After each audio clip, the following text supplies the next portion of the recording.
ನಮಸ್ಕಾರ ರೀ. ನಮ್ಮ UK ಮಂದಿಗೆ ಮತ್ತೆ ಒಂದು ಟ್ರ್ಯಾಕ್ಟರ್ ಬಂದ್ರಿ. ಅದಕ್ಕೆ 412 215 ಫಿಟ್ ಮಾಡ್ಬೇಕಂತ ಡಬಲ್ ಎಂಪ್ಲಿ ಹಾಕಿ ಬಾಕ್ಸ್ ಒಳಗೆ ಕುಣಿಸಿವ್ರಿ. ನಟ್ ಬೋಲ್ಟಿಗೆ ಗಂಬಡ ಹಾಕ್ತೀವಿ, ಯಾಕಂದ್ರೆ ಲೂಸ್ ಆಗ್ಬಾರ್ದು ಅಂತೇಳಿ. 4 ಎಂಪ್ಲಿ ಅಂದ್ರೆ ಫಿಟ್ಟಿಂಗ್ ಆಗೈತೆ ನೋಡ್ರಿ. ಮೇನ್ ಇಂಪಾರ್ಟೆಂಟ್ ವೈರಿಂಗ್ ರೀ. ವೈರಿಂಗ್ ಎಲ್ಲ ಕರೆಕ್ಟ್ ಮಾಡಿದ್ದೀವಿ. ಹಂಗೆ ಸೌಂಡ್ ಚೆಕ್ ಮಾಡ್ತಾ ಇದೀವಿ.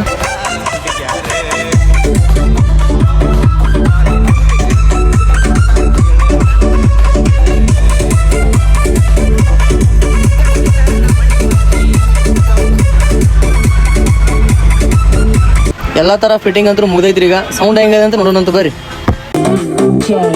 ಶ್ರೀ